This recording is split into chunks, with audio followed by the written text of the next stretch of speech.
Those young Hawks brew the perfect potion with a touch of wizardry under Friday Night Lights, while Jack passes the pub test, sending the old dogs home. Jai Newcombe will join us live as they pack their bags for South Australia. A battle of the bridge like no other as Heaney rises above, inspiring a late swan surge to earn a week off.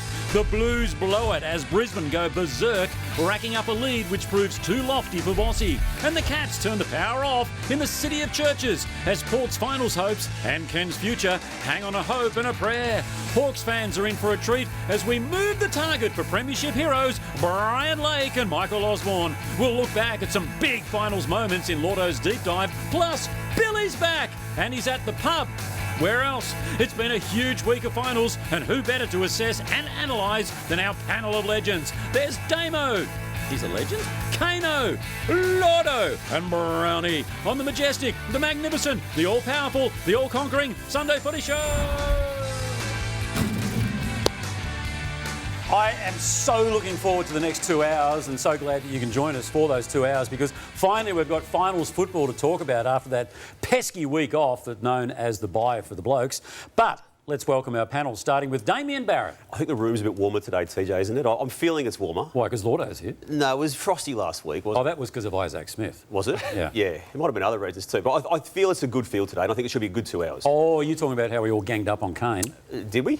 Yeah, well, Brownie did, but that will not be happening this week. I'm obliged to show this off the very top of our show today. We've been sent this by dozens of people. There's two Port Adelaides. There's a home and away season Port Adelaide and a finals Port Adelaide. And what has been pointed out, in the home and away season, Port Adelaide looks like Chad Corns, and in the finals season, they look like Kane. First time I've seen that, because no one mentioned that on social media. It's good to see you smile, though, mate. You're smiling. It's Thanks so much. Has there been a photo more widely distributed than that one? I'm sure there has been, TJ. Maybe you with your stupid bucket hat at Wimbledon. But no, it's good to be here. And with finals comes inserters. Oh, so right.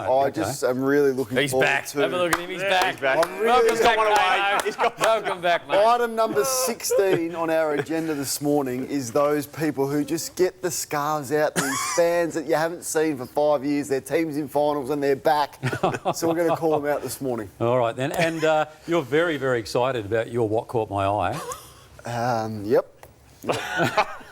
Are we just working with you on this one? You might have to work with me a lot on this one. Yeah. Hey, football and also family. You had a big week in the Corns family this week? Yes, Eddie's 18th on Friday, so happy birthday, Eddie. We had a great night with family on Friday night and very proud of him. So, yeah, it was brilliant. All right, good stuff. And Lordo is back, sort of the conscience of the Sunday Footy Show, and you were off last week seeing your boy in the grand final. Yeah, they won too, so thanks for giving me the week off. It wasn't a bad one to miss, to be honest. I was sitting on the couch thinking, Jesus, poor Isaac Smith was sitting there, he didn't know Hang on. Sorry, I thought you were watching your son play the grand final, but you were on the couch. I taped it. You should have seen the ad break, Brownie, between TJ and Isaac. It was as awkward and as nasty as TJ's ever been. We'll get to that later. Could you feel the heat, though, coming through the TV screen? I could absolutely feel it, but I enjoyed it, I must be honest. Just on that inserters list, I've got someone on this panel in it. Oh. So nothing to do with that club we're talking about, but inserted themselves. Right. TJ's nervous already. No, well, it's obviously not me. No. Why would I be nervous? You're the one who should be nervous. Ooh. Well, remember we did a luncheon at the Collingwood Football Club a couple of weeks ago? And then in between our things on stage, when you were just being so rude to Kane, and suddenly Lordo got a phone call and was high-fiving himself, and we realised you got a late call-up to a job out at Marvel Stadium. Yeah. So this was the job. What's going on here, Lordo? Like, seriously, this is what you raced off to do? Like, what is that? Come on, What Lordo. is that? Going on there? Explain yourself. Yeah, it was Why is your shirt undone for a start? I just gave the crowd what they wanted. They wanted me to just...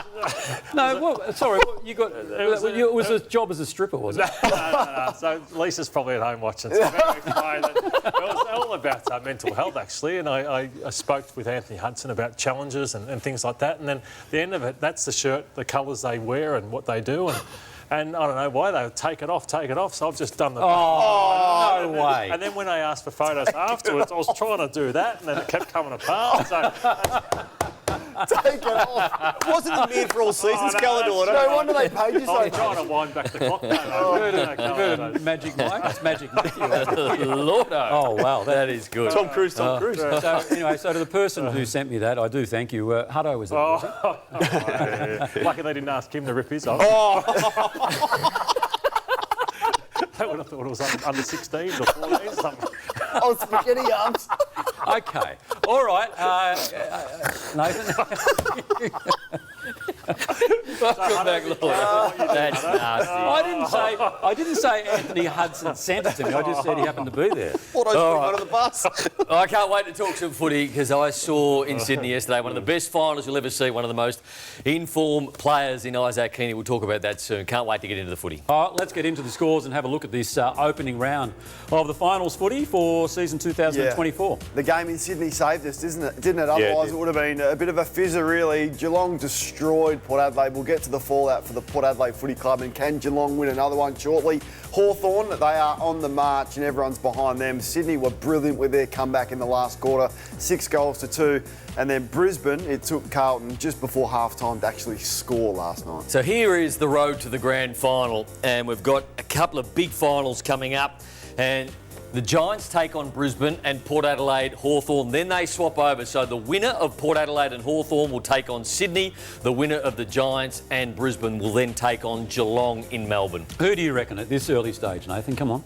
Oh, For the grand final. I think 3 of the 4 tips I got incorrect, so probably not the best person to ask, but I tell you what, Sydney are looking good, and the Cats, who I said at the start of the final series I didn't think they could win the flag, amazing effort, and I've changed my tune on that one. Okay, and of course, no finals footy in Melbourne next weekend, which is disappointing if you're a Victorian.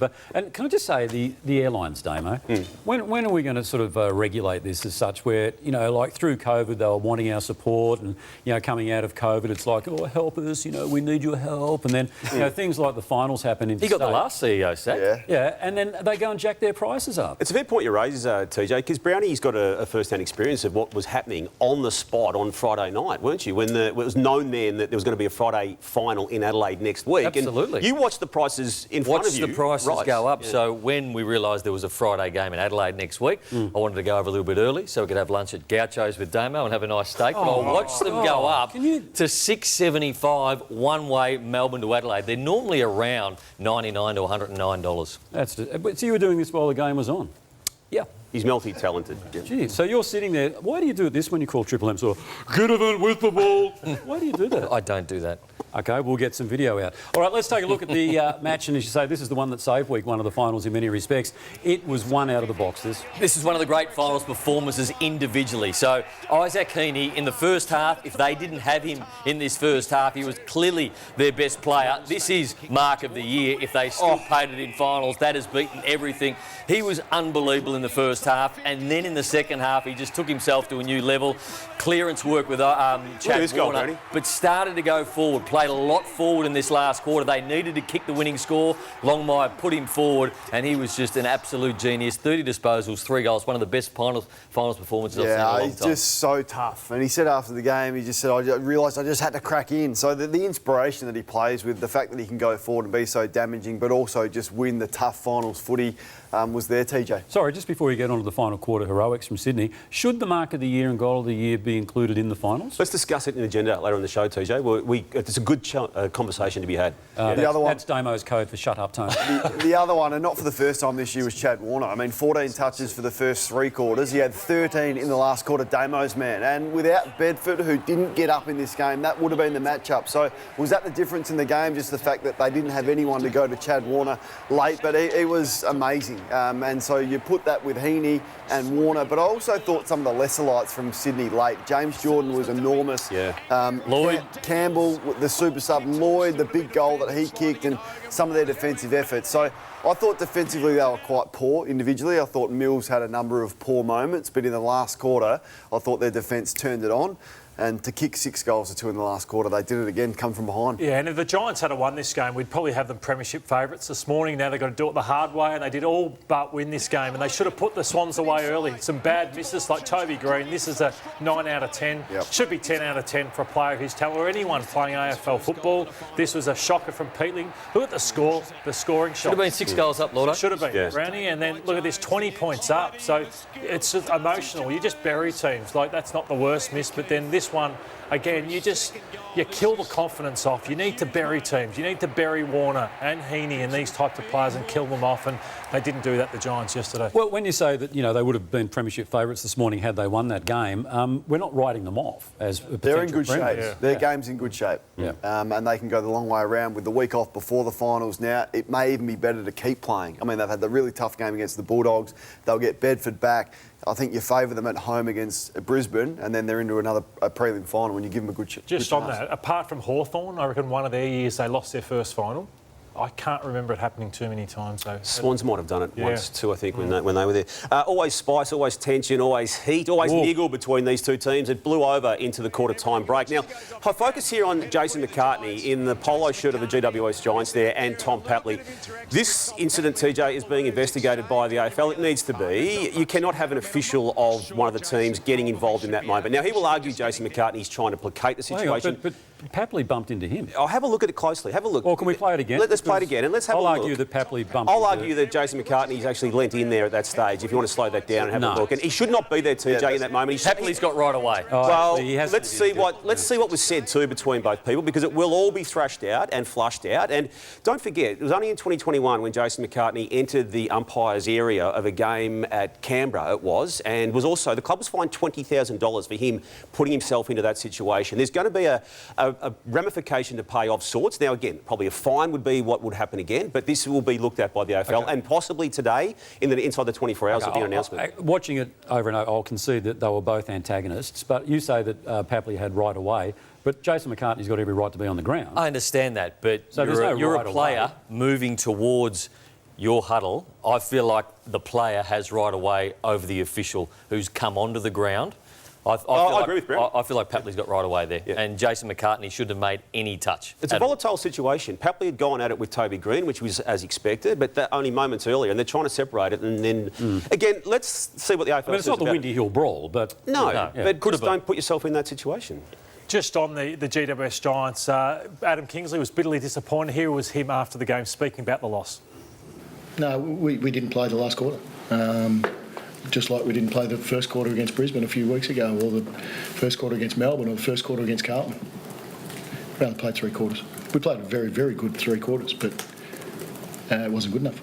He's frustrated with the patchy football the Giants have played. They haven't been complete for a while, and look at this. This is what they did earlier. You've got to get in the face of the Sydney Swans. The Swans are a side good enough to play 3 quarters, and they've done it all year. They've started so poorly all year, but they find a way to win and be on top of the ladder. That's how good the Giants were early. But what he's saying, at 3-quarter time, it wasn't quite where they need to be. Whitfield has moments where keep your feet. Hayward keeps his. Whitfield loses his, and that's why he's all by himself. So there's one moment for the GWS Giants. Lockie Keefe, you just don't allow a ruckman just to heave it like that. And then you've got these 2 players. You've got Lockie Ash and you've got Jake Lloyd. So I want to know what Ash is doing at this period. He just stops, he walks, he observes, and then that's where Jake Lloyd goes. So this is the Sydney Swans. Warner, I haven't even got on these clips, but he was relentless. Lloyd was unbelievable. Goulden got off the chain. So these are the moments that happened in this game that were not good enough. So this is Braden Campbell, who had an unbelievable last quarter. They just didn't stop his run. You've got to check Braden Campbell's run, otherwise he'll run you off his feet. Dropped his feet. Himmelberg, can you trust him at times? And this is that man, Braden Campbell, because they didn't check his run nice and early. That's what happens. The Swans, you've got to keep going. And then another moment, this is Whitfield and Isaac Heaney. Who would you want in those big last quarter moments? Had to stick that tackle. He doesn't stick it, and Isaac Heaney goes on and kicks that goal of football. So again, the Giants must play 4 quarters. The Swans are good enough not to have to go the whole way at the moment. Gee, I'll tell you what, this is why the bye week is so good, because they come back fresh. Good vision, Lordo. Good form, good stuff, Lordo. Hey, what about the MCG Friday night? A crowd of 97,000, Damo. That was fantastic. One of the biggest we've seen in a long time. Victorians didn't want either of these sides to lose in many ways, but there was a loser, that was the Bulldogs, and you didn't need to look at the scoreboard to work out who the winners were. Unbridled joy in the Hawks camp. Yeah, it is. I mean, they're just riding the wave, aren't they? What a story it has been this season. This Hawthorn team just does not get overawed by any situation that they are in. Yes, they started the game poorly, and you thought, gee, the Western Bulldogs are on here, and the tall forwards, Darcy's kicking goals out of the ruck and marking the footy, but they're so resilient, and they play with this joy and energy, and they play an attacking brand of football. But what is underrated is just how tough they are, and this is their record since round 9. They're the best team in it in terms of the consistency. There's been one bad performance since round 9. What team can say that this year? They've lost 2 games. That one against Port Adelaide absolutely should not have lost. Same with the Giants. So it's going to be really difficult to win it from outside the top 4. It doesn't happen. It has happened once. So that's the knock you have on it. But they're the best team in it right now with their consistency. And this happened without Will Day, their best player. Yeah, I mean, who was a chance to play next week. Yeah, and even Mackenzie going down, and Mitch Lewis is their star forward. He's not there. Blank is their key defender, so they're undersized behind the ball, but they find a way to get it done. And once again, they're challenged, tough conditions, 97, doesn't matter. They don't care. They're just a joy to watch. I've said all year that you're chasing your tail too much from this position, but I now believe that they can win it. Like, this is the first time I've said it all year because I haven't trusted it. I think I thought a team on a roll, young team, but I think there's only 3 weeks to go, and I think that they've got the ability to win 4 finals. They've got the energy as well. And the energy, and I think their defence is underrated. No one talks about. The Dogs couldn't even get the ball inside 50. That's how well they defend the ground. Everyone wants to talk about these lively players and what they do, but they have got every base covered. And they've got the X factor. Let's talk about those lively players because Nick Watson was really good. He kicked 4 goals. Ginnivan was okay as well. But it's a good story. We spoke to him after the game on Triple M Footy and we asked him about his goal kicking. And he said, this is amazing. He said, I knew it'd come. It was as if the confidence he has in his own ability is extraordinary. We always heard before he got drafted how much confidence he had. When he was missing goals, we heard about the fact that he was bombing them for 55, left foot, right foot. And he just calmly said, I knew it'd come. I knew I'm a good player. And he got the job done. He started slowly the other night, worked himself into the game, and it was good to see.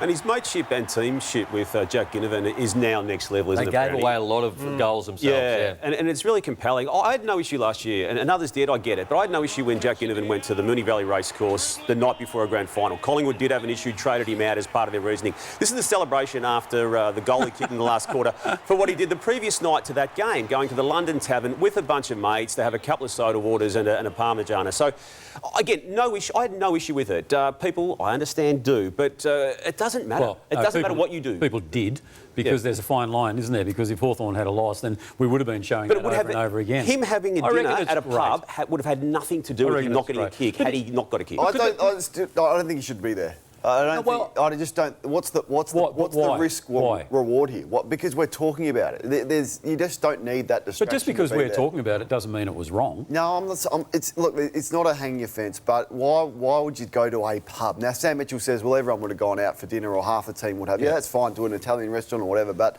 just the fact that you are there becomes a distraction that we talk about that has the potential to be a 0.5%, a 1%. He's relaxing with mates in a way that you can be able to do. I don't think Hawthorn give a tinker's cuss what we talk about. Right? Yeah. Well, Collingwood did before the grand final. Like, they moved him on. So, I mean, after everything that had gone on, I just don't think it is a smart play to do that. Yeah. I think it all comes down. I think Collingwood would have been frustrated because I don't think he's a professional. He wasn't a great professional, I don't think, at Collingwood, and that probably builds up to letting you down. Whereas I think he shows with his form at Hawthorn, he runs his guts out. Like, if you are training and living it for the week, I don't think you worry about what you do the night before. Do you care, Brownie, what he does the night before a game?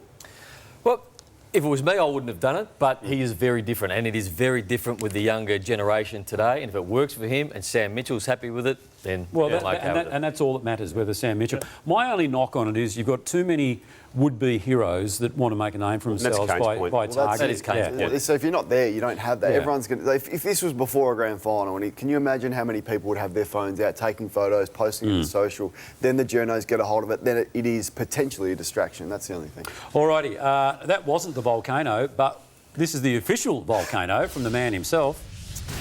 Yeah, no, the volcano's back in a big way this morning because I think the most let down person in football right now is Sam Power, the Western Bulldogs list manager, because He just gives Luke Beveridge a gift. He says, all right, here is the best list in football. There's nothing else I can do. You want key defensive cover? Here it is. You want a great midfield? Here it is. You want the best tall forwards in the game? Here it is. All you have to go and do, Luke, is put these players in the position to succeed. And he can't do it once again. So here's Luke Beveridge asked why was Marcus Bontempelli spending so much time on the bench during a cutthroat final. Was there anything wrong with Marcus physically tonight? It felt like in the middle 2 quarters he spent a lot of time off the ground, longer than usual. No, I don't think he did, Josh. Did you feel like he did you? Yeah. Have you got facts on that, or...? It just felt in the middle 2 quarters he was off for about 10 or 12 minutes at one point. No, he's only having well, to my mind, he might have got stuck on there for a minute or two longer, but no, he was okay. I mean, and he tried to lift us in the last quarter. He kicks a goal, he almost kicks a second. And No, well, Josh didn't have the stats right in front of him at that moment, but his gut feel was right. Marcus Bontempelli spent 78% time on ground between quarters 2 and 3, and when he was on the ground, he was forward, which resulted in 4 touches, 0 clearances, and 0 impact. In a cutthroat final, the best player, the All-Australian captain, is either on the bench or forward. Sam Power's gone, here, I can't do much more. You've just got to put these players in the position.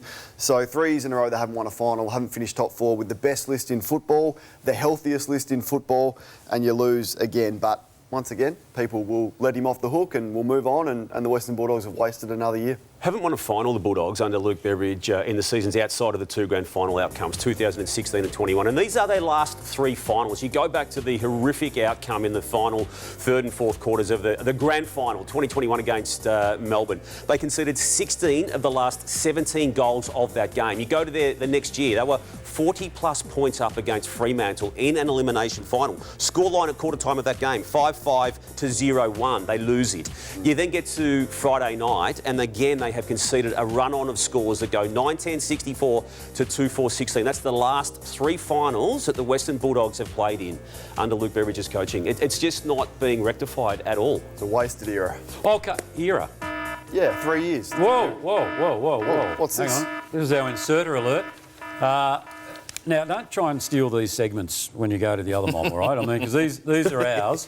Although... Good to see you had the volcano back today, too. Yeah, we missed it last week. There was no football last week, so... No, that's right. No, but we had plenty to discuss. Now, here we go with our... We volcanoed you. Here we go for 2 hours. Here we go with our inserter alerts. And, Nathan, these are people that try to insert themselves into finals football when maybe they just stay in their lane. For the good of themselves, is that what we're saying? Well, because I feel like the Prime Minister, this was for the good of himself, going into the Hawthorn rooms. And this sickens me. Anthony Albanese, he's had a look at the polls and he's thought Damo's man, Peter Dutton, is closing and he's in front. There's a gap. He feels like, I need to look like a common man. I'm going to go into the Hawthorn rooms. Give it up, Albo. No one's buying it. Now, if the Ginnivan family didn't have enough headlines, like if Jack hadn't created enough, you just got to hand it to his old man, Craig. TJ's mate. Here he is. Just Here he is. Come on, Craig.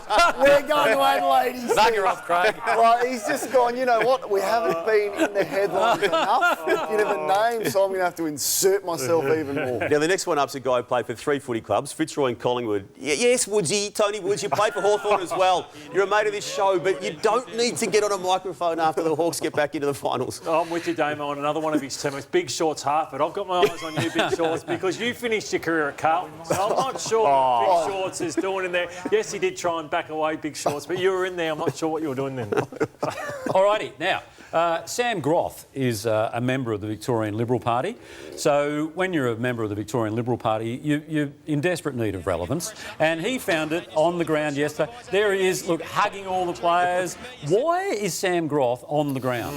Now, that's what you wanted to know, Lordo, when you said touching grass. I don't know. Well, he is a lifelong Sydney supporter, right? There's no doubt about that. But there was a little bit of an insertion going on there with Sam Groth, the honourable member for Nepean. You feel like he might be the Premier coming up.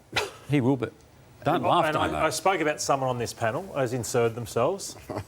The Hawks inserters, I call them. And look at it. Damo. How have you found your way inserting it?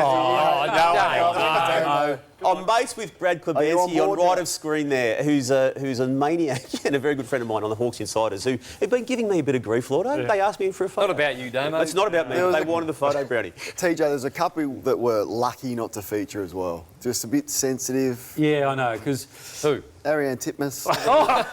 Georgie Parker. Georgie Parker with a giant scarf. Pat Cummins with his Sydney scarf. Come on. Oh, hang on. And what about Braden Ingram, the reporter from Channel 9 Adelaide? Very lucky. Sitting next to Pat Cummins. Very lucky. Anyway, honourable mentions to those inserters. You're going out with a bang, Kane. All right, let's move on now, because the Cats, they headed over the border to Adelaide and they flicked the switch on the power. They did, and the Cats small forwards got the job done. I couldn't believe it. Ken Hinkley during the week before the game said, we know they get up the ground and we know they're going to try and beat us back. So why didn't any of your half-back flankers put anybody on any of these players? They just ran riot. There were so many times the Cats forwards got up to the middle and then they beat the opposition back and they were just too quick for them. Have a look at this. This is what the game was about, and I thought Port Adelaide, A, didn't have the players to go with them, and B, they couldn't follow the script, and Geelong, too good. Time and time again, these Cats forwards. There's a lot of blokes who get 30 disposals in this game but don't really impact, and Danger's the opposite, Patrick Dangerfield. He's 24 disposals, but maximum impact. He was hitting the ball like a cannonball. He was attacking it, and the contest, you'd want to run down the race following this bloke because of how brutally tough he was. Well, there were two moments, we might see, in the second quarter where he set up goals just through pure explosion and brutality, just getting the ball forward.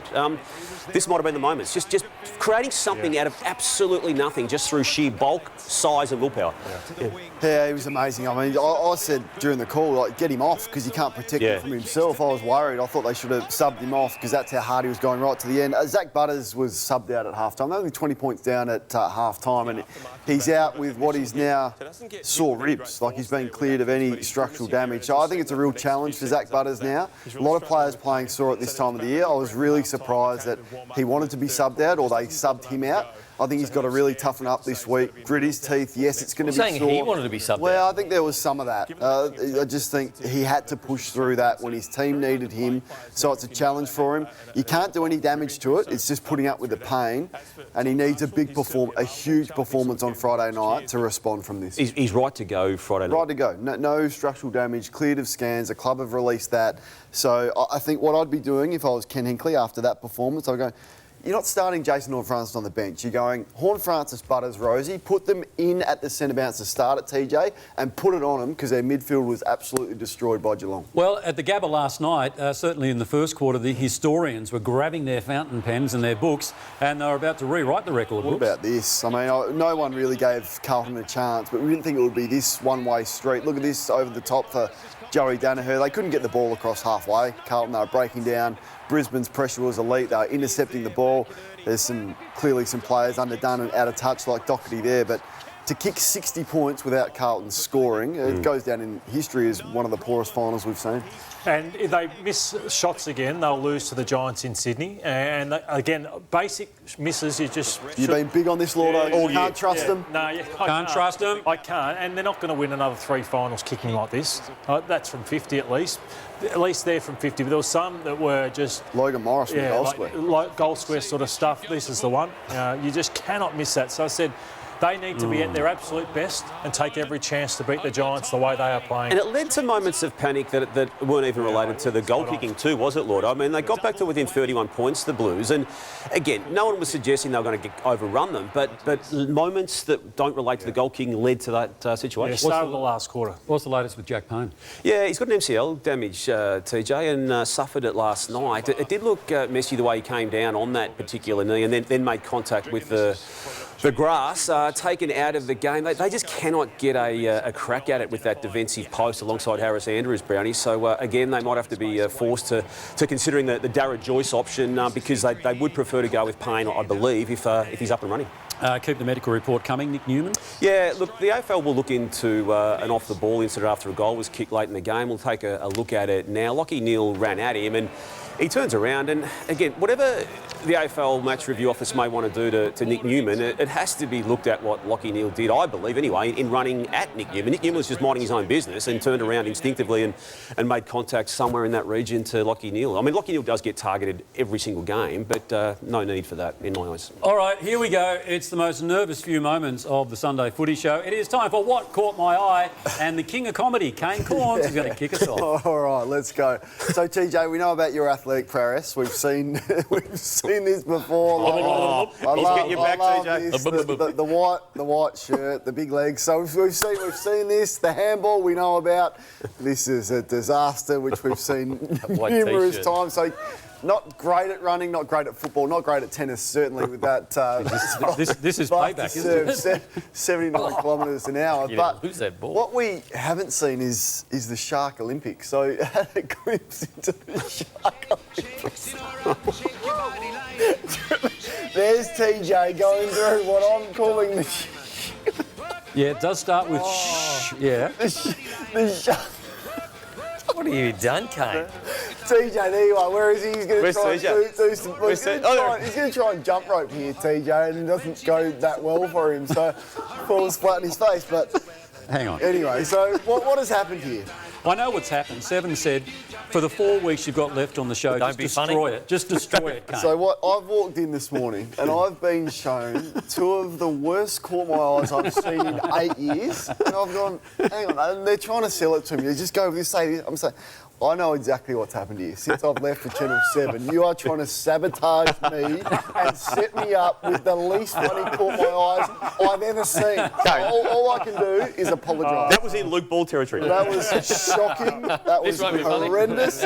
So if you could save me, because you would have been given the good ones, I've been given the rubbish. Oh, I've come up with my own, but I'll get to that in a moment. Look, we all love media moments that just go wrong. We've all been part of them regularly, but one of my favourites, I think one of all of our favourites, is Travis Cloke many, many years ago. They're pretty straight to the word. They don't talk a lot of smoke and shadows behind the windows. So, that's Trav Cloke. Eamon Buchanan had one during a final series a few years ago. I don't know. I don't think they're out of form, but as I said, it's finals football. It's not gonna. It's just gonna take us to. I don't know what I'm talking about. It's Very awkward there, Eamon. Very awkward there, Travis. But no one does awkward like our man Nathan Brown when he was playing football. I'm one of his favourites, and I don't see that as being a bad thing. I mean, it's better than him hating me, I guess. So, no, we've shared a few intimate moments together. I don't mean sexually, but... You have come such a long way in your media presentation. He's so smooth now, but you weren't always, were you? The size of that coleslaw. Yeah, I was just about to say, I couldn't stop looking at it. A massive shank from a lip. I thought you had a football hanging out of your mouth. Hey, Can't believe you showed that, Damo. I don't want to do this. But Timmy Watson. Right, okay. Timmy, we've been through this, mate. We've been down this path before. What did Seven pay for the rights for the football, Damo? Oh, billions. Billions, Okay, yeah. billions and millions of dollars. Canes get a lot of it. And I can understand why Tim would go and spruik the fact that they've got the rights and they can go inside the ground. Only 7 News has exclusive, unrestricted inside access. Inside AFL. Inside? I could have sworn on Friday night I saw a couple of their top-line reporters outside the ground, not inside. So let's roll the tape on the first one. This is their chief football reporter in Mitch Cleary. That looked quite clearly outside the ground. Here's Mitchy. Hey, Mitchy. Inside the ground. Right, there's Mitch Cleary out in the car park with everyone else. And then one of their leading reporters in Blake Johnston was also outside the ground. What is going on here? Is Tim misreading the script or are the reporters not following the game plan? You're bringing your personal That was reasons very into this. personal. No, but hang Personal. on. If you're gonna Don't use this if you're platform hang for your on. personal This is the hatred. funny of section. Tim Watson. This is funny stuff. Hang on, if you're going to beat your chest and say we're inside the ground, get inside This the is not ground. media. Did the bosses want you to do that? Did the bosses want you to do that? I don't have to check with the bosses. Oh, come on, guys. Let's you. I've got enough problems with I've got to fix this I'm up. relying on you Fortunately, two. I'm relying on you two. Fortunately, you two are involved in this one. So when you retire, there's a little there's a little window where you can be happy. So, Kane, this is you, and thank you to Legend. Yeah. You stayed on the ground a little bit too long, but for 300 games, not long after this, you went off to be a fireman. Yeah. But this is you, just clapping the crowd, absolutely fantastic. This is me down at Richmond with the kids. There's Jude, just nice, and the fans are up and about. No one cares. About a small clap. But I'm going to take you back to 2009. Lordo played his last game, right? Oh. Played his last game. Yeah, he they knocked played out. the final the week after, which Lordo didn't play. Yep. Go to 2010, round 1. Lordo didn't play again. Suspended for 6 weeks, even though he'd retired. This is round 2. This is round Round 2. two. Lordo, we speak about being on the grass. This is round 2. This is the next year. Lordo's retired back in 2009. So let's have a look at who's in the middle, on the grass, in the suit, as we pan through our man Lordo. Addressing the team. Lordo, you're addressing the team. Didn't Knightsy let you do that? Did he? That was probably our last moment we shared together, to be honest. But I think, I farewelled without telling them. Round 1 was an away game, so they... So it's all about you. It in was round about 2. me too, and they lost that game too. But I want to go. Who's the doyen of football media? Who would we say? Bruce. Mike Sheen. Caroline. Mike Sheen. Mike Sheen. Oh, yeah, and Caroline. Yeah, and Mike Sheen was on SEN Radio last week, and he had this to say. What do you think of Corn heading over? No, I'm a huge fan of Kane, nearly as much as he is. He doesn't do that. No. He doesn't play those games that everyone else does. And they enjoyed it too. was The nasty, guys wasn't who it? were on with it. And I thought, where could he have got that opinion from? Because I don't think you like that. Thanks. And I think this is what he saw.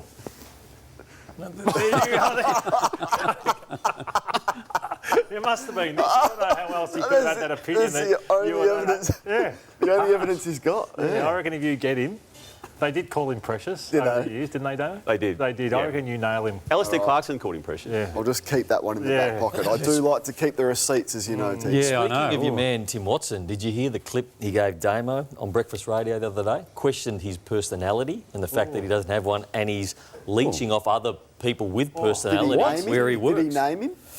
He didn't name him, but then Gary said, "Oh, you're talking about Damo because that's who you told me." Jeez, That's good clip, Damo. What's that about, Damo? Well, as I said to Brownie on Friday night when he raised it on Triple M, I just think I live inside his head too easily, a bit like Robbo at times. And he's now starting to wear... He's now starting to wear the same glasses as I'm wearing.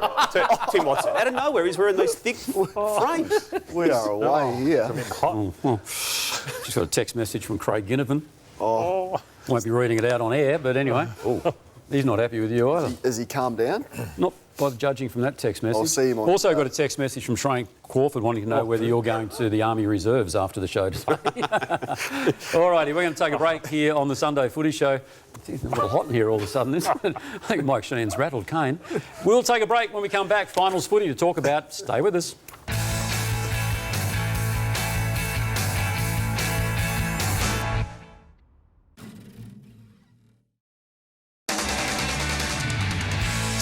Welcome back to the Sunday Footy Show. The SCG is where it was all happening. Before we get to that, though, our text messages have been going in overdrive in the ad break. You got one from your wife. Yeah, I thought that was bad enough, but there's text flying everywhere elsewhere, so... Who'd you get one from? Who'd you get one from? Lisa hadn't known about that, did she? What did Lisa say? Geez, you didn't tell me about that one. And then I got a text message from Luke Ball. He said, I just turned the TV on and got a drive-by from Damo. Yeah. I didn't expect to be listening. I can't read the two I got out, so... What about you, TJ? Only that one from Jack Ginnivan telling you to lighten up. Craig. Yeah, from Craig Ginnivan just saying lighten up. A response? I just needs to settle down. It's not about you, Craig. All right, it was all about the Sydney Swans at the SCG yesterday, but only after one hell of a challenge from GWS, who looked like they had it in the bag for much of the game. 28 points up multiple times. Green was fantastic early. Lloyd turned back the clock 32. We've already spoken about Isaac Heaney and Warner, but this man, Tom Papley, he displayed energy. So I thought Heaney was probably their best in the first half. Papley still came with the energy.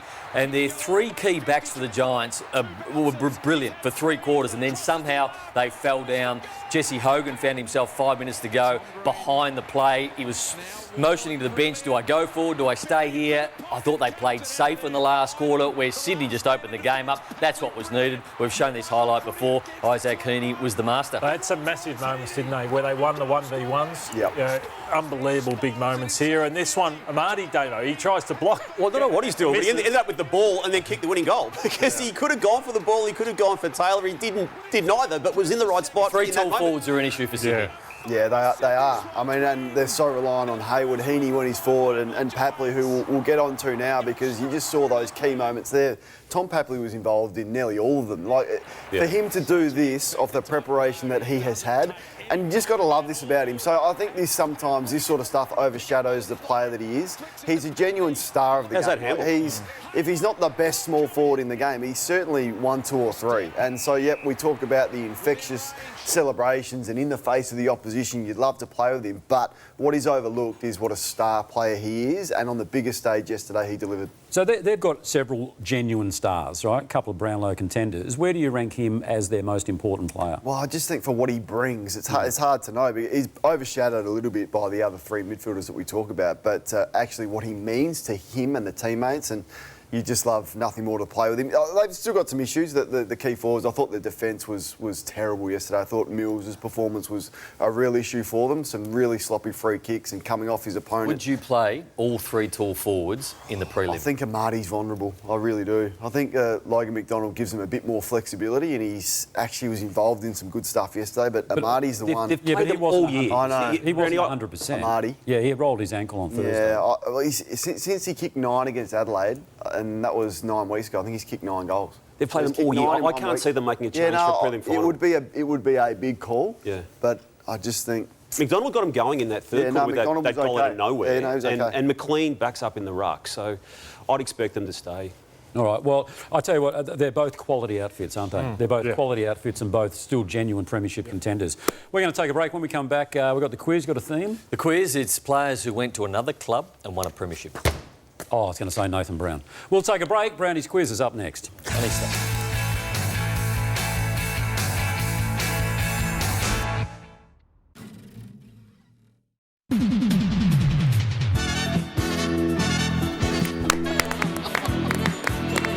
Welcome back to the Sunday Footy Show, and hello to you, Tony Barber.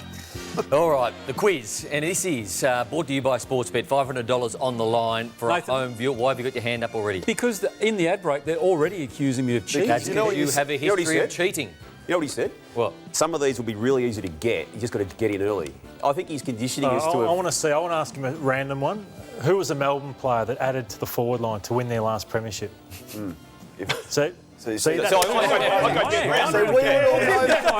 We would all know. Think of it. I said there's a lot of them. You said, well... Give me time. And what about, mate, did you get bashed up at school a lot? Right? You just jumped in there straight away. Oh, he said that, you're a dobber. Cheaters never prosper, Tony. So and we do not condone bashing up at school. Who are you playing for? I'm playing for Tina Gordon-Walker of Hampton Park in Victoria, Brad. Jim Demetrio from Lockleys in SA. I'm playing for David Van der Plank from Warnbro in Western Australia. Now, Axe Creek near Bendigo has a population of about 400. We've got one of them.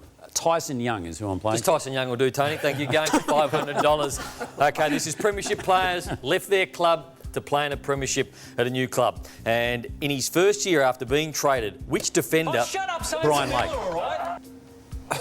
This is amazing. I'm going to give you one for that. I'm going to give you a warning. That's a warning. No, hang on. Which Essendon premiership player lost 3 grand finals before he made the move to the Bombers to win in 2000? Which Essendon player made the move? Which Essendon premiership player lost 3 grand finals, made his move to the Bombers? Obviously, he wasn't a Bombers player before that, but he moved to the Bombers.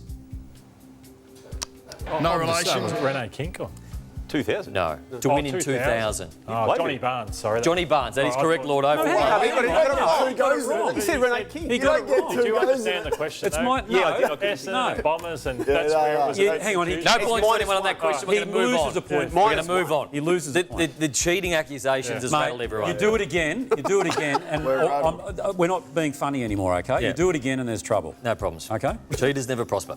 Famous faces question. Which Bulldogs recruit kicked the crucial last quarter goal lost one, but we Tom gained Boyd. 1,000. No Tom relation. Boyd is correct. Let's have a look at Tom Boyd. Let's go with my man, Stewie Dew. Or Stevie J. Dew. -1. Bad luck. That's karma. Okay. This is the Sportsbet Sunday stat question. Which premiership star at 2 clubs copped a Tony Jones spray No relation. I was going to say Stevie Johnson. in the ad We break lost one, last but we week? gained 1,000. Isaac Smith did cop a Tony Jones spray in the ad break last week. That was harsh on Isaac last week, I thought. Yeah. He didn't cop. I didn't give him a spray. Yes, you dirty did. up. You did. It didn't give him a spray. He dirtied up. No, He wasn't the only one on the panel. Which former Demon with royal connections won a premiership at Carlton in 1995? Oh, shut up, Earl Sporting. Earl Sporting is correct. Let's have a look at this one, Tone. Well, I'm going to go with Isaac Smith. Isaac Smith. You can steal a point off somebody. Damo. Gordo. I'm Or going to Kane. steal a point off Kane. All right, this is a tough one, but the clue is in how I describe this ruckman. Which happy ruckman won a premiership in his first year at a club not once, but twice? Further clue, it's Sydney and Collingwood. Oh, shut up, Sophie Miller, all right? Tony? Lordo was in Hang next. on. Incorrect. Darren Jolly. Darren Jolly is correct, Lordo. Damn. Do you like that? A happy ruckman, Jolly? It can't be negatives on the mummy down the bottom right. The way he celebrated and +1. Very nice, Lordo. Thought it out beautifully, mate. Name 2 players from Collingwood's 2023 premiership that were in their first season with the club. we lost one, but we Bobby gained Hill. 1,000. Bobby Hill is one. Stay. Dan didn't McStay play. didn't play in it, -1. Damn. Bobby No Hill is relation. one. Was it Tom Mitchell? Tom Mitchell is one. Tom Mitchell, Bobby Hill, Oleg Markov and Billy Frampton. Which inaugural Gold Coast Sun went on to win 2 premierships in We his lost first one, but we gained 2 1,000. years at Richmond? That is correct. Let's go Darren Jarman. Love that guy. Darren Jarman. What a player. +2. Okay. Game on. Controversially traded by Essen in 2002. We lost one, but we gained 1,000. Damien Hardwick. Incorrect. Blake Carousel. Blake Caracella is correct, Lordo. Why was mine incorrect, though? Because it was wrong. Because I've Who got did the you answers say? here. Damien Hardwick. Who went on to Might have kick been 2 you goals later. in the 2003 grand final? Okay. Blake Caracella.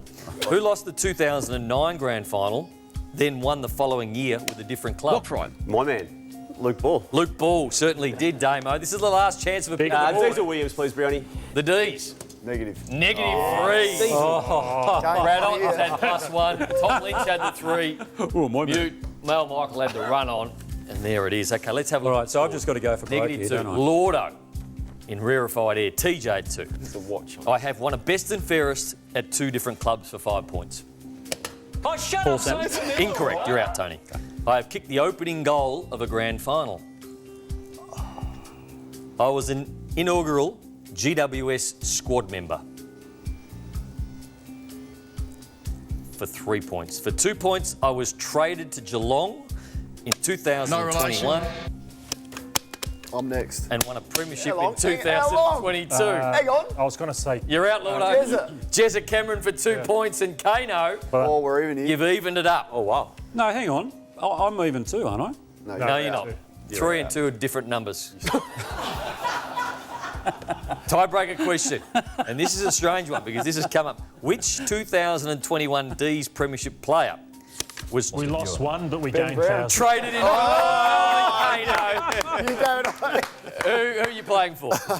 Jim, Demetrio and Lockleys. What Jim, up, Jim? $500 coming your way thanks to Sportsbet. If you want to join the action, wwos.9/AFL quiz or Brownies quiz. I think that one's still there, the handle's still there. 2's different to 3. Tony, back to you. All righty, we're going to take a break. You are watching the Sunday Footy Show. More in just a moment.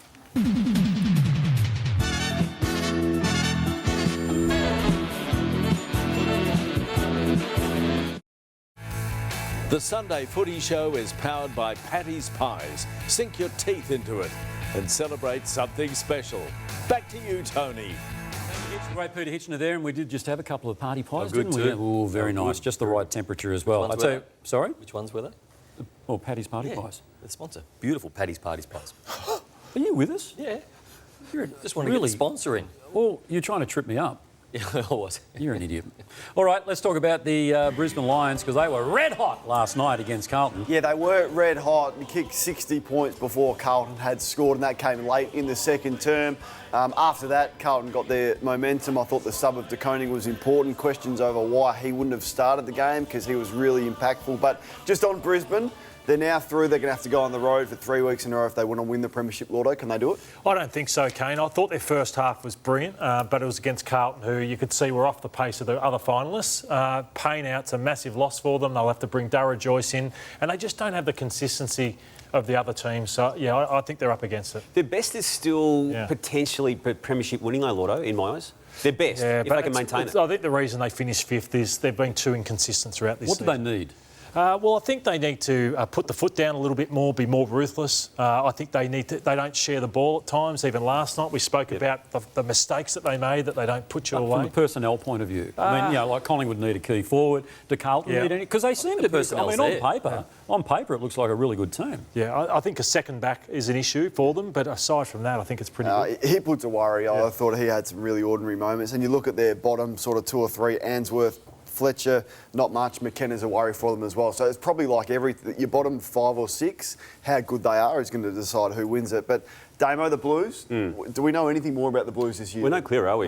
Third season of Michael Voss's coaching, just missed finals 2022, led by 5 goals in a prelim final last year, fell short of that game, and then obviously a disastrous back end of season, only winning 2 of their final 8 games, badly injured and then badly performing in an elimination final. It's game on for the Blues next year in a number of ways. Probably grand final or the fallout's going to be significant for the Blues. Now, that's a big ask to get there, but there's a number of teams in that position. But with this list and the demographic of it, there's a lot of pressure on Michael Voss next year. I think injuries covered up their flaws, so they won 2 of their last 8 games for the season. So I think it's game style, it's system, it's a bit of everything for Carlton. All righty, we're going to take a break. When we come back, a treat for Hawthorn fans. Jai Newcombe to join us live to reflect on the Hawks' high-flying antics this September.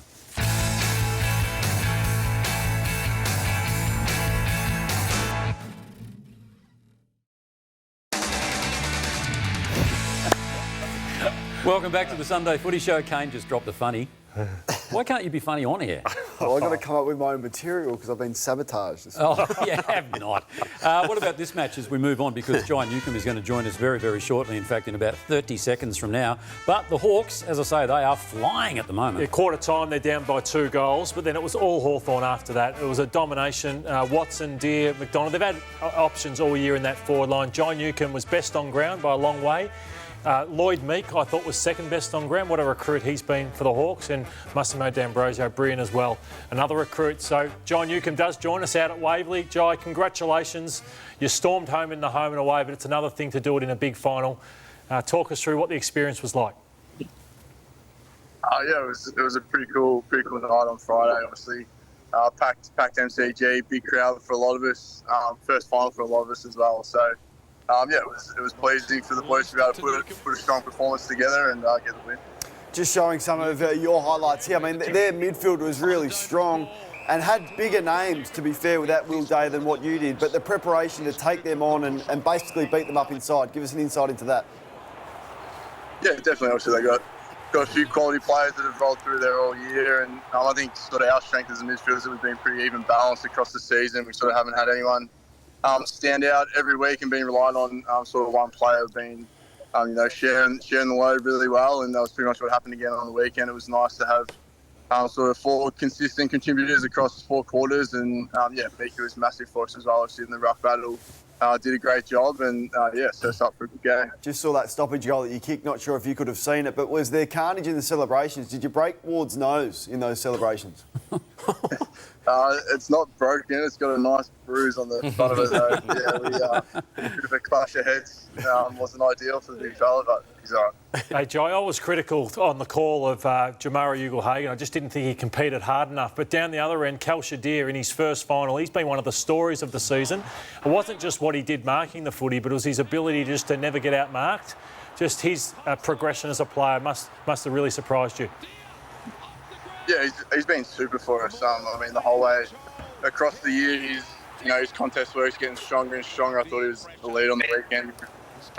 Not getting out marked, bringing the ball to ground for us, and created some opportunities from nothing, really kicked a real nice goal that I'm watching now from the boundary, which is beautiful. And he's been really predictable for us, the whole time he's been in the side, which has been great to see us develop.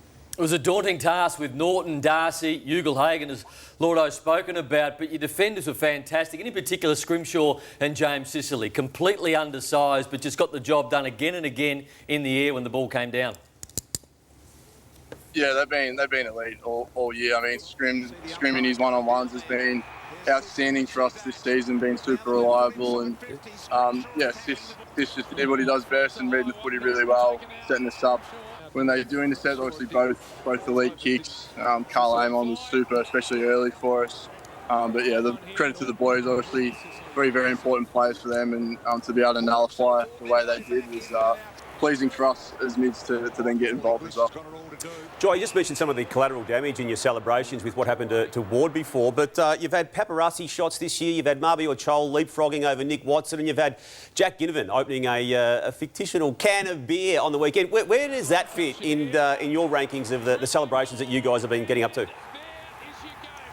The leapfrog was pretty cool by Marv's, actually. I didn't see that till after the game, missed that during, but it's all a bit of fun. I think the boys are making the most of their opportunities when they do kick the goals, and it's part of who they are, and we're certainly loving seeing that side of them out in the field. So, one of the things we love seeing is the fact that you've got this unbridled joy, and you're a happy team at Hawthorn, quite literally. So, when you saw the mini controversy regarding Jack down at the London Tavern, what was the chatter inside the rooms? Did you just have a laugh? Yeah, it was. I mean, we barely addressed it, to be honest. It was Jack just socialising as he does with friends, and it blows up as it does. A few things do that sort of get blown a little bit out of proportion, but I mean, there's no internal sort of blow up from us at all. It was perfectly fine, no issues with what was going on. It's part of his routine, works well, he played well, so he can do it again this week, I guess. Have you asked the question this morning of Will Day and his potential availability for the next game? I haven't. No, I'm not sure what the breakdown will be there. Hopefully he's right and ready to go, but I'll leave that to the physios and the docs to answer that one for you, Damo. All right, good on you, mate. Now, what are you doing at Hawthorn this morning at Waverley? Just been outside, a bit of recovery, a bit of mobility. Played a bit of soccer this morning, so a bit of light-hearted stuff so far, and meetings and that are about to kick off now. So. All right, big day down there, mate. You've got the best prize pack in football, so Gumbyra will start there. Brownie's Place, where water slides, thrill rides and wildlife collide. Unlimited access with a family pass to the team at Gumbyra World. One pair of J-Buds, thanks to J-Lab. True wireless and pack over 5 hours of playtime there. The Clutch & Co. I'm not sure if you play golf, but if you do, you'll be well dressed. Thanks to Clutch & Co. Also, Brad Close's clothing brand, Be Close. Your swing, your style. They'll sort you out as well. The Callaway Chrome Tour golf balls and a cap, thanks to our great friends at Callaway. The hats there are all thanks to Travis Matthews. So a couple of hats there to keep the playing group looking sharp. The True Linkswear golf shoes. They're so good you'll want to wear them anywhere. Check them out, truelinkswear.com.au. The bar fridges, custom design your own bar fridge. There is one of yours for you, as are the Aquila's premium quality footwear since 1958. The cookie boxes, perhaps for the end of the season, when you celebrate a premiership, perhaps. Finest artisan cookie shop, treat yourself. Platform 28 when you're in Docklands, the best pub there. Tell them Lordo sent you, Jai. And a pair of Rick's Eyewear glasses, thanks to rickseyewear.com.au. And St Goliath, you can elevate your wardrobe with the latest streetwear style from St Goliath. It is the best prize back going around, that's for sure. Jai, we do appreciate your time this morning. Thank the cameraman, whoever that might be. Probably Jake Keating, is it, from your footy media department there? It is. Okay, good work. Hey, thanks for joining us and all the best for whatever comes in September. No worries. Thanks, guys. Appreciate it. Thank you, John Newcombe, joining us there. I was going to say best mid-season draft pick ever. Yeah, and the only one that's been probably given 4 years. They were that desperate to have him at the time and no one else take him. He put 4 years on his head to ensure they got him. All right, let's recap the Cat score from Thursday night. Yeah, let's do this. They destroyed them right from the start. You could see they came with a plan. The midfield was going to be the issue for Geelong, but it wasn't. It was the fourth highest differential scores from stoppage under Chris Scott, which is saying something. He's been there for 14 years. Their forwards were so dangerous, particularly on the ground. They just continually find players from anywhere. Manor, 9 score involvements, 3 goals. What a performance from him. But Lawson Humphries. It was ugly for Port. Like, they just didn't handle.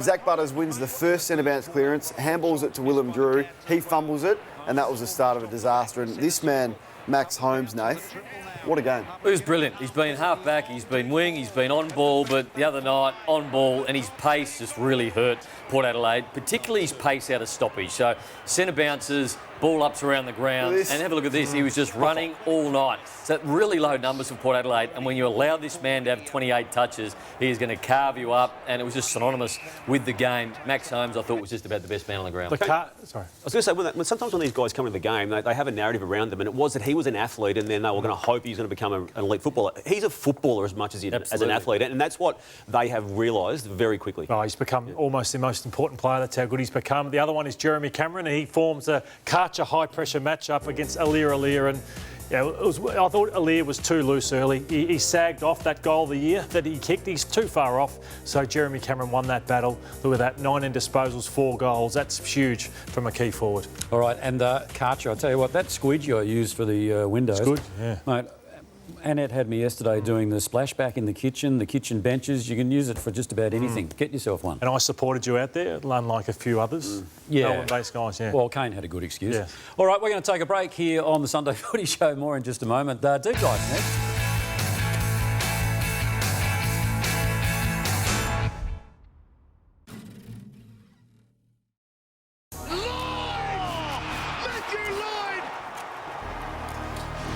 Today's deep dive, we're looking at the best Week 1 finals matches. I'm going to start way back in 1986. I love Fitzroy, and this was their last final series they were involved with, and the Bombers had won the premierships back-to-back 84, 85, 86. This is an elimination final, and this was unbelievably called play on. Mark Harvey tackles him. Is it number 33? Glenn Hawker. Kicks the goal, and they thought they were in trouble. And there's Harris, Leon Harris. Gets the ball. That's at Waverley, yeah? Yeah, out at Waverley. Mickey Conlon, who wins it. They get to a prelim this year, Fitzroy, so it was a real shock. He still gets around Brighton. Was that David Parker coaching? Yep.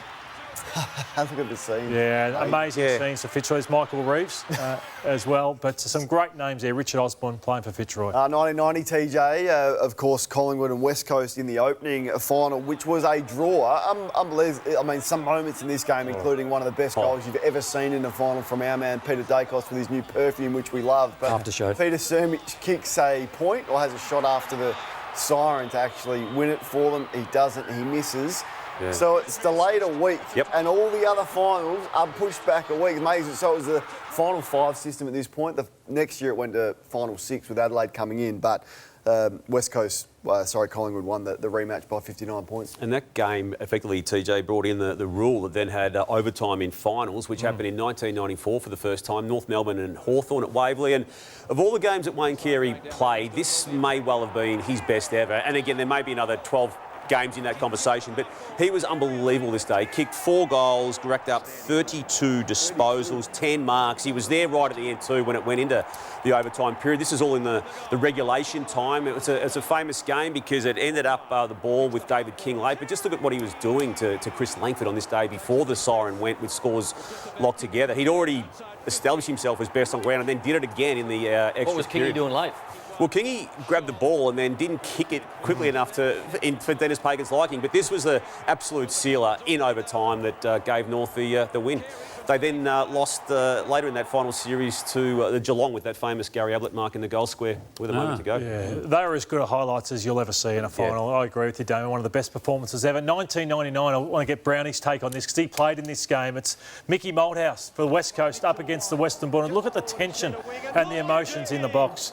You can see what coaching does to that was before the game. Yeah. We'd beaten them only weeks before, and we'd actually beaten them quite well on the back of 97, 98 prelim losses. We felt like we were in good shape going in this. It was that windy this night. We kicked it out of bounds on the full 12 times. West Coast, we were probably $1.05 favourites, and we got rolled by the West Coast Eagles. We had to go to Brisbane the next week, and we got knocked out in straight sets. West Coast by 5 points in that one. Was that when you tapped the ATM? Yeah. It might have been. It was, Yep. Okay, so take you to Hawthorn up against Adelaide in 2007. Hawks have been out of the finals race for a long time. This is the first time they come back in it, and then Buddy Franklin kicks 7 goals against Adelaide in one of the great displays, and we've seen this goal time and time again. The arc out to the left, the ball goes right, back to left. And this is where I think he announced himself. We knew he was going to be a good player, but this was a game where everyone just said, this guy is going to be the biggest superstar the AFL has seen for a long, long time. Have a look at that. Pretty much carbon copy of the last one. Poor old Chris Massey. And then he kicked the 100 the next year, Brownie. Amazing stuff. 2016 was a breakout year for the Western Bulldogs, but there was a bit of a hiccup in the final game of the... in 2015, in the last round. Good one, Lordo. Thanks. All right, we're going to take a break. When we come back, Billy Brownless is going to join us. Billy. I'm looking forward to that. You remember Bill? Oh, I do. We lost him a couple of years ago, didn't we, on the panel? He's still alive. He's still alive, and we're going to join him live right after this. Billy Brownless, he's back from the dead.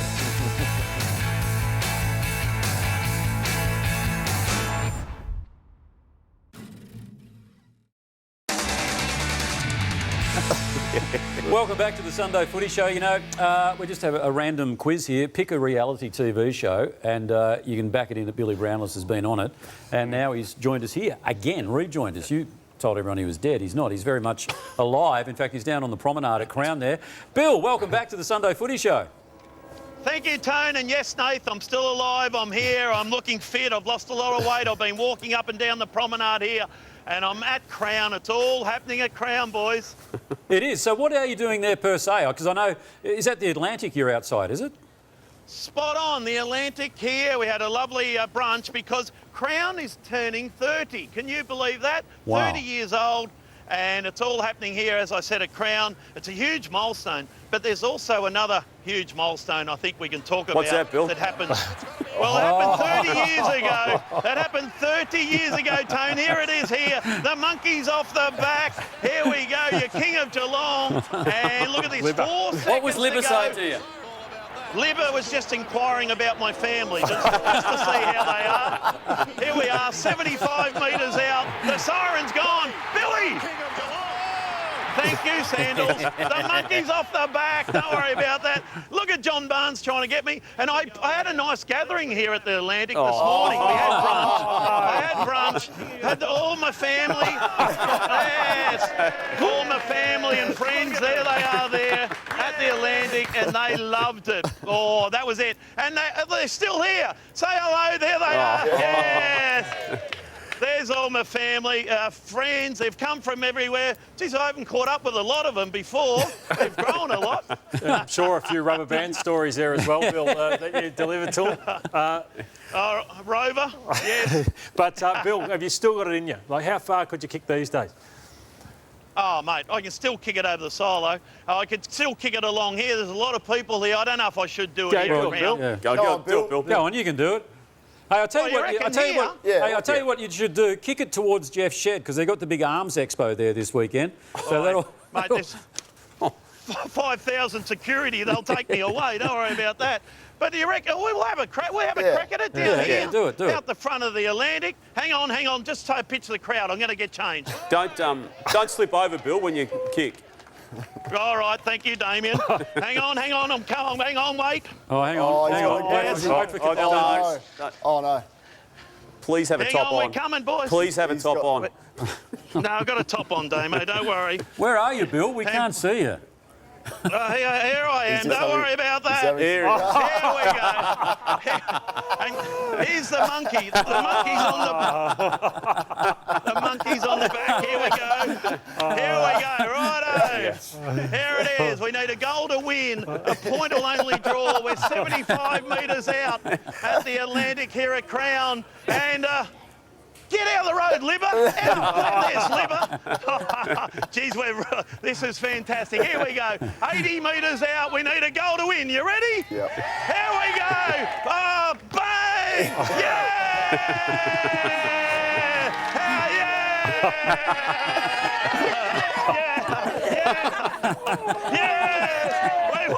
We won it. We've won it again.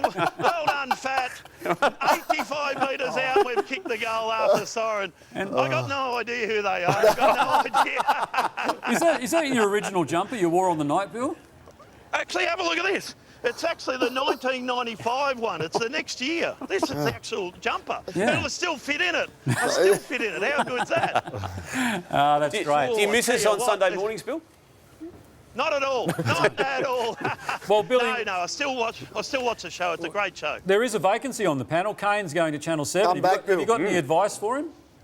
I have heard that, by the way, and yeah, I can't believe he's still on the panel. I thought you'd get your keys and on the way out, you get in the car and you go to 7, but he's still there. No, well, Damo wanted to kick me off, and so did Brownie wanted to kick me off. And Bill, I heard that. Yep. Before we let you go, the Cats, what do you think from this point on? After that win, do you think they can do it? Yeah. Oh, I reckon they can now. I'm a believer. Leave it on. By the way, the monkey's off the back. I forgot to do that. Put the wig back on. Yeah, I'm a believer now. That was unbelievable the other night. Tommy Stewart goes out. I thought we're in trouble here. They win by 80.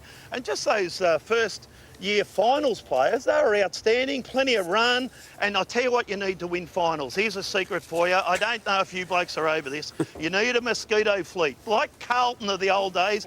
Rod Ashman like and those blokes behind you. Righto, out. Move. We're on TV. Damo's here. Damo, keep going. No, Billy, they're on their way to a spelling bee, I think. I don't know. I don't know if they know where they are. But Rod Ashman and Wayne Johnson and all those blokes, Alex Marcoux, the Cats have got this mosquito fleet and they're ready to go. So get on the Cats. All right, Billy, always great to catch up with you, mate. So whatever you're doing there... Good on you, mate. Well done. Yeah. Yeah, I know that... You're on air, Bill. TV. Oh, I'm sorry. A big thanks there to Billy Brown. And also, yeah, go on. Crown, 30 years old Crown, the Atlantic, of course, and my good friends and family. Well done, guys. Is that John Dunn over there, is it? No, it looks like free breakfast. It's marvellous what they'll do for a free breakfast. All right, of course, you're talking about the Brunch Club at the Atlantic, available every Saturday and Sunday from 9 a.m. through until 1 p.m. So that'll be great for the grand final day. And Crown is your footy finals destination. It is all happening at Crown, as it will be on the Thursday before the grand final. That is the grand final spectacular, live from the Palms at Crowns, 7:30 live on 9. The Sunday Footy Show panel is here. I will be hosting the show. No, it's Eddie. What? Eddie's hosting. Oh. Eddie's hosting. I think Eddie is hosting it. What am I doing? Have you been Number told? 2 again. I think you're the Michael Pope. Just okay, Billy, before... Oh, Billy, who you got there? Mickey Moldhouse. Remember that goal after the siren from 80 metres out, Mick? I can't actually. Can you remember what you did yesterday? Well, it would have been when you first kicked. Yes. Oh, mate, here it is here. Remember this? I'll show you how to do it, Mick. I just went back. I was 75 metres out. And we're on air, by the way. Say hello to the Sunday Footy Show. Do I, lads? Yeah, Tony. Do you like Tony Jones? I do like Tony Jones. Do you? Do you like the corn? Yeah, I do like. Yeah, I do like. The liver's back. Sorry, Mick. Yeah. Anyway, Matty Lloyd. You would have had a blue with Matty Lloyd. Try to. Oh, and Damo's on there. What about Damo? No, you good, mate. Oh, mate. Here we go. And I went bang, Mick. I went bang and kicked the goal. I just, there they go again. I just hit some old lady. Mickey Moldhouse, what a star. Good on you, Mick. It's all happening at Crown. It is indeed. You never know who you're going to bump into there. Billy Brownless, Mick Moldhouse and Tony Liberatore was there as well. Anyone better than doing those live TV spots in the history of AFL football? No, absolutely not. He is on. He is on. Energy. We're going to take a break. When we come back, more of the Sunday Footy Show.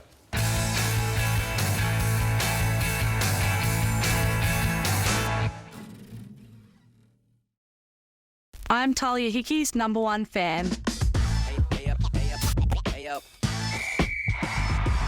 My name is Sally, her friend and player development manager at the Brisbane Lions. Pretty cool. It was pretty cool. When you put it like that. Yeah, it was pretty cool, yeah.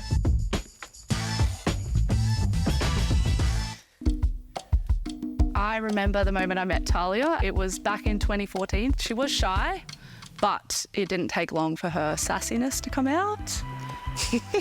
She's definitely grown up. She's stronger, she's faster, fitter, mentally more resilient, but she's still got some sass. It also taught me how to play footy. Taught me how to kick. That can't have been easy. It was not easy. Aww. I guess I admire you a little bit. Oh, a little bit. I'm Talia Hickey and Sally is my #1 fan. Oh, we like them. They're a good feel. So Talia Hickey there. TJ, I want to ask you, who's your #1 fan? Without doubt, it would be my mum.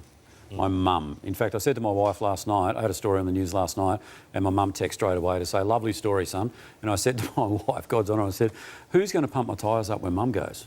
Not that she's going anywhere soon, by the way. She's as fit as a Melly Bull.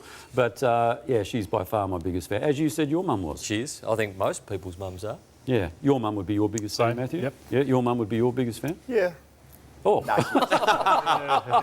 On that note, Damo's over here, and your mum is your biggest Absolutely. Carmel Barrett is TJ. Hey, officially closed is the Goal of the Year and Mark of the Year considerations, but it's unfortunate because we have seen some rippers this week in both fronts. We've got the Jeremy Cameron goal from the other night. We've also got this mark here, Isaac Kearney. If there's a better mark, I love the Jamie Elliott mark, I love the Bobby Hill mark, but that to me is Mark of the Year, and unfortunately it will not be included in the considerations, Brownie. And I think it should be. You go back to 1997, Aussie Jones kicked the Goal of the Year in the grand final, and people say the other teams don't get a chance. I mean, there's a couple of chances. This is Jeremy Cameron from the other night, which... It's extraordinary. It's going to have to be a good goal to beat that, isn't it? Yeah. There must be something about those pockets there at Adelaide Oval that just allow you to get that ball through the sticks. Now, I want to highlight this. 2007 semi-final. That mark there by Aaron Edwards, I think, is one of the great marks of all time. It's got lost in history because it wasn't part of the home and away considerations of Mark of the Year, yet I reckon it stacks up against any mark ever taken, arguably.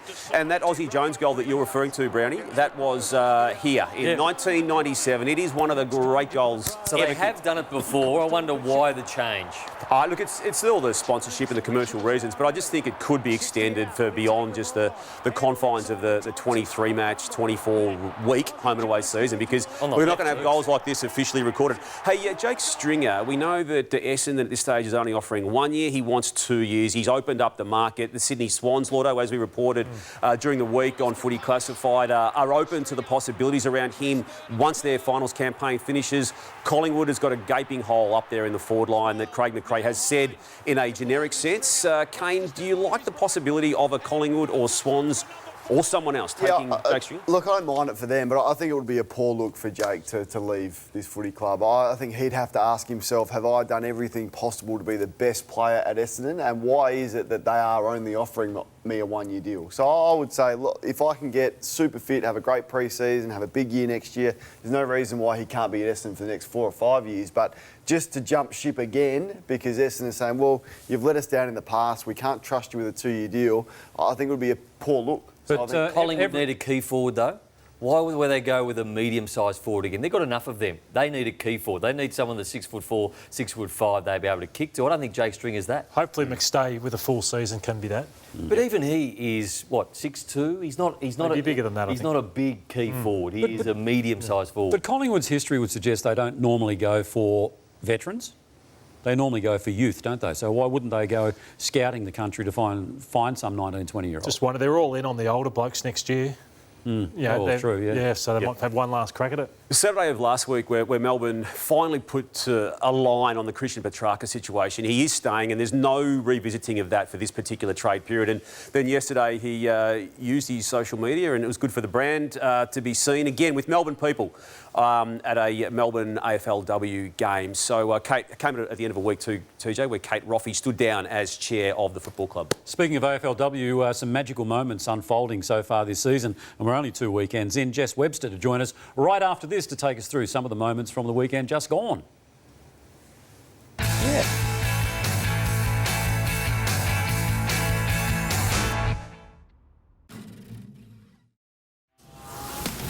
Don't forget, 8 o'clock tonight, it is Footy Furnace with that man, Tom Morris, Lee Matthews, of course, the living legend himself. There's my cousin Jimmy will be there, and you can see it all unfold on 9 Now from 8 o'clock tonight. Footy Furnace, where they unravel all the big issues and in many ways set the agenda as well. Tom Morris on fire in season 2024, hence Footy Furnace.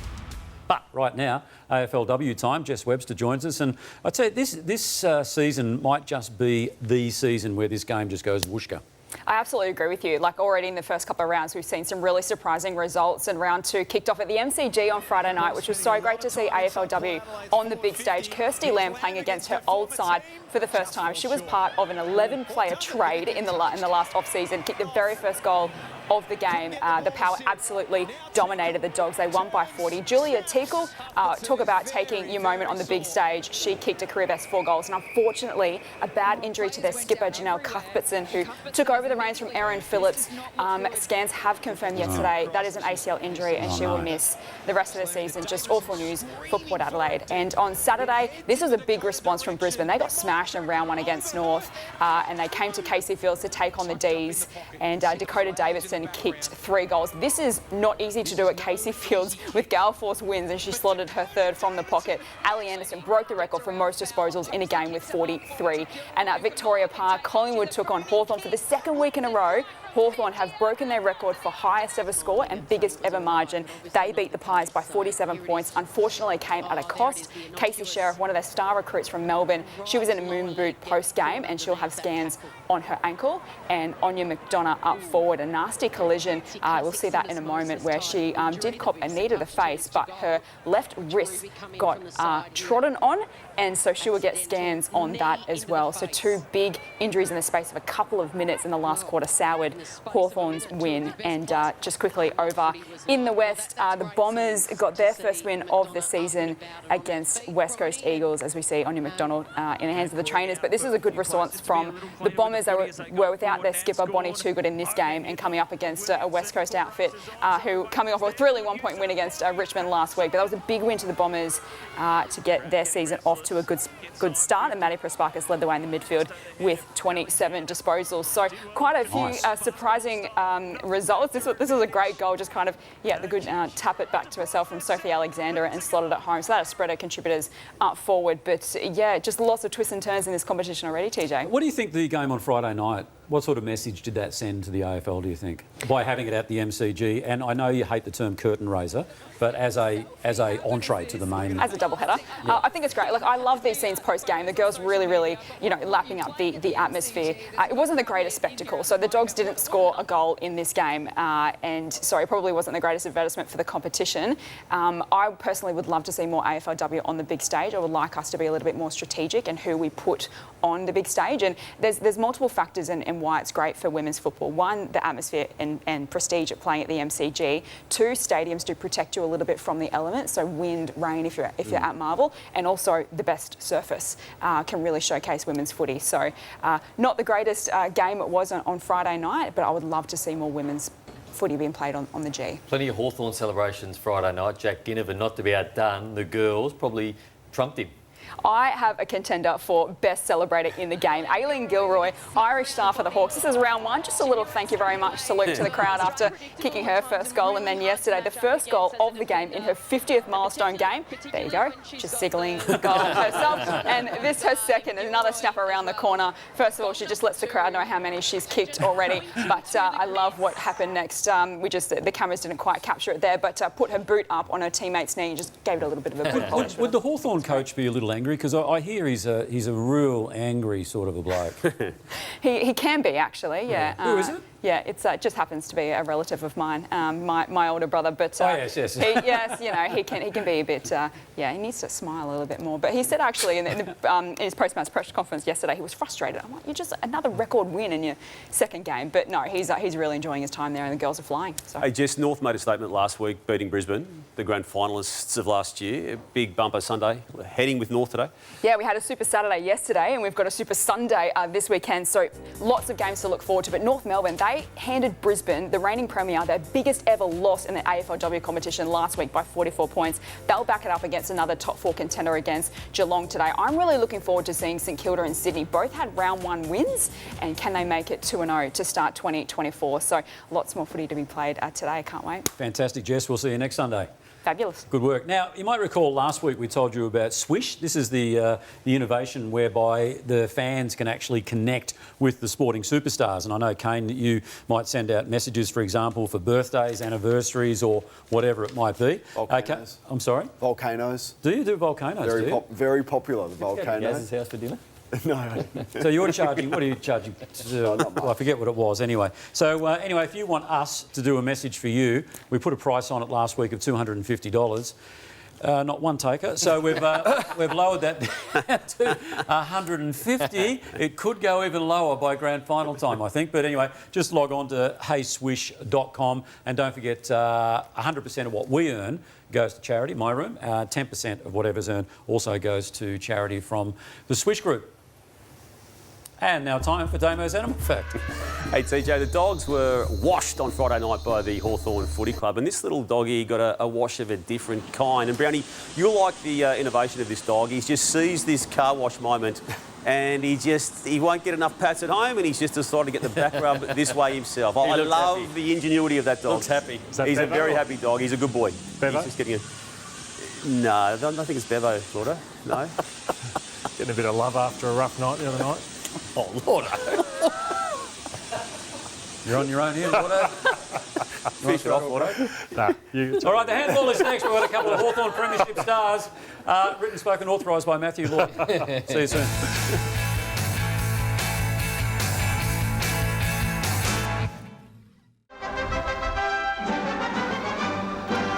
Welcome back to the Sunday Footy Show. It has been an absolute cracker, but the best is yet to come because we are joined by Hawthorn royalty this morning. Absolutely. Yeah, OK, good. You might want to actually expand on that, Nathan. We are joined by Hawthorn royalty this morning. Are you? Sorry, are you? What's happening? We just think that you don't know the names of the two. Oh, for and God's you are sake. putting it on Brownie. OK, all right, OK. Kane, all right, if you want to play that game. We are joined by Hawthorn royalty to here. Please make welcome Campbell Brown and also Don Scott. Brian Lake. Oh, thanks, mate. Yeah, and Michael Osborne. How are you? Hang on, you don't honestly believe that I didn't know who you were? No, you did. Yeah, of course. I spoke to you through the week. Thank God. And obviously on the Hawthorn bandwagon there, Michael? Yeah, have to. The guys are going great this season. Slow start, but great to see them playing finals again. Yeah, exactly. And one premiership with the Hawks, 3 premierships with the Hawks. An outstanding... How many games?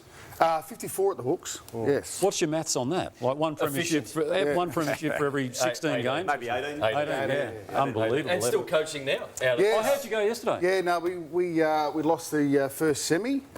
We went down in overtime, actually. Unbelievable, against Werribee District. So we... Was that your fault or... No, I thought it was good coaching. Yep. It was good coaching. From Werribee? Yeah, but are you still we in? by 7 points, yeah. So we've got the prelim next week. Right, so OK. We play the winner out of Yarraville and Hoppers Crossing today. So I'll go down to Yarraville Oval and watch that. Watching the 2013 Grand Final, you won the Norm Smith medal, massive last quarter. You did secure officially a Norm Smith medal, and Michael, you could have secured one in 08, couldn't you? Oh, I don't know. Xavier Ellis reckons maybe, but I reckon even though Hodgie had a great game, I reckon Stewie Jew turning it on in the third quarter was pretty stiff not to take it away. You reckon they went the name over the quality what you gave on the day? You were big. No, I'm just doing my role. Here's some highlights of you. You saw it all, didn't you? Like, started in 2001, drafted on the rookie list in 2000, sorry, Brownie, and saw some poor times, but then saw some great times, including that 26 disposal in 2008. Just give us the overview of what you saw throughout your career. Yeah, when I got to the club, we had a pretty good team, heaps of superstars in there, Croft, Holland, Barker, Leckers, Chick. You know, we had a really great team. Had some great rivalry against the Dons and Lloydie there, and then had a period there finishing around the bottom of the ladder and really struggling. But Clarko there bringing the team through and up into the away Granny. It was a few ups and downs through the career, but I think with what Clarko did and set the team up for so much success, and then Lakey getting there after I'd retired and just continuing on the success. Of course, your brilliance wasn't confined to the AFL or indeed the VFL with Box Hill Hawks. Have a look at this. This is the Legends match. Do you remember this? Look at that. Yeah, that was good. I think just before that too, Brownie gave me a coat hanger. So that was... get one back on him. That was good times. We're actually playing in a charity match down in Tassie to relive the rivalry between Tassie and Vic on October 5th down in Georgetown. Are you playing in that? No, I'm not this year. I did last year. I've got to have surgery, so unfortunately I can't play this year. It's a good time down in Tassie.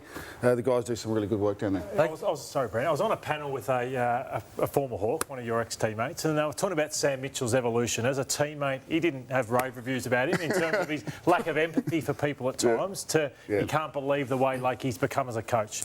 I only got to spend 3 years with him, but he was probably.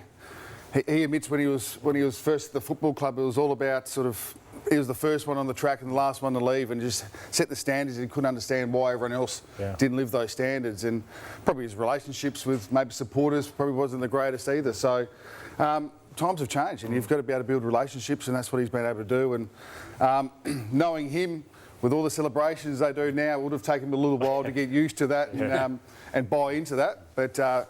He's bought into it and they're going really well. Hey, just before we get into the handball, we've got some special guests here. Michael, you've brought your two boys in. Come over, guys. Come over and say good day. Yeah, we've got Spencer and Freddie. Spencer, how are you, mate? Good. Good. Who do you barrack for? Hawks. Yeah, who's your favourite player? CJ and my dad. Oh. Who's your favourite player, mate? CJ. Yeah, CJ. Yeah, and you're a Mad Hawthorn fan as well? Yeah, good boys. Okay, is your dad going to win this handball? I'm not sure. Okay, well, we're going to find out. We've also got Jude over here. This is your boy, isn't it? It is. Jude's over there. Come over here. Come on. Hey, Jude, don't be afraid. Come over here. Who do you barrack for, mate? Sadly Richmond right now. Yeah, not the Bulldogs? I mean, just as sad, but why don't you jump on the Bulldogs bandwagon? It's like Richmond better. Yeah. Does your dad watch many of his old tapes at home of him playing? Yeah. Is he a good dad? Yep. Yeah. You prefer mum or dad?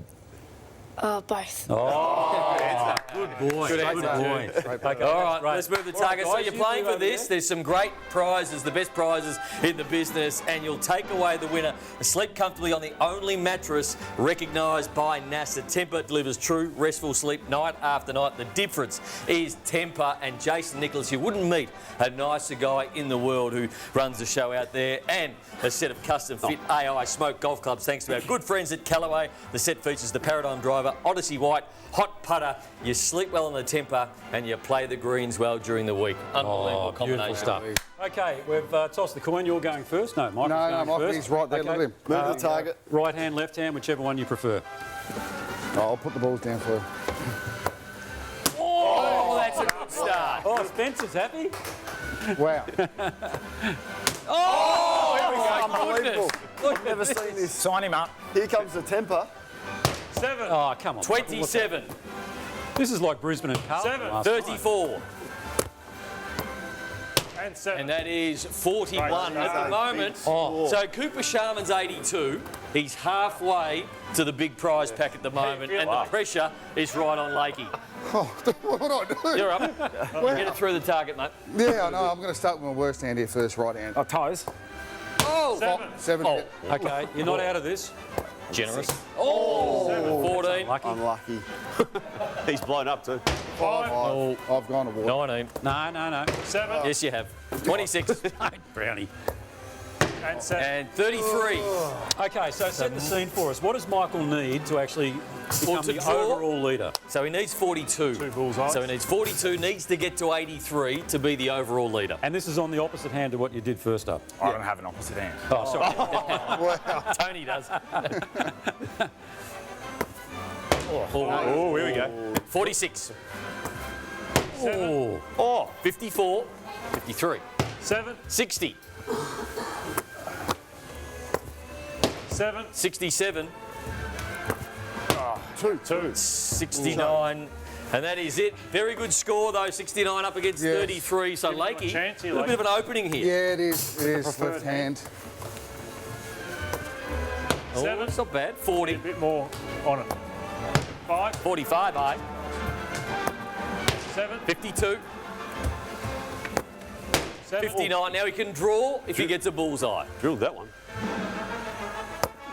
Oh! 66. So close. Clickety click. That was a ring-a-ding-ding, that one for sure. All right, all the very best for the remainder of the season with Carolina Thank you very Springs and much. also Hawthorn, of course. But so you'll find out today who you're going to play in the preliminary final. Exactly right, And then yep. go on from there. What's on the agenda for you besides Hawthorn? Just got the kids. We've got some swimming, basketball, plenty of sports going on the weekends. Fantastic. You were with Baldwin for a while too, weren't you? Yeah, there at Baldwin. 15. Yeah. They went back to back there. So They're in the grand final again. They got through yesterday. Yeah, very good club. Very consistent. Absolutely, and so are you. So great to see you again. Flakey, thanks very much for coming in, mate. Thank you very much, guys. All right, that wraps it up for this edition of the Sunday Footy Show. And as we say, wherever you may be, may the sun shine on you today. Come on, boys, come on, have a few handballs. Get up there.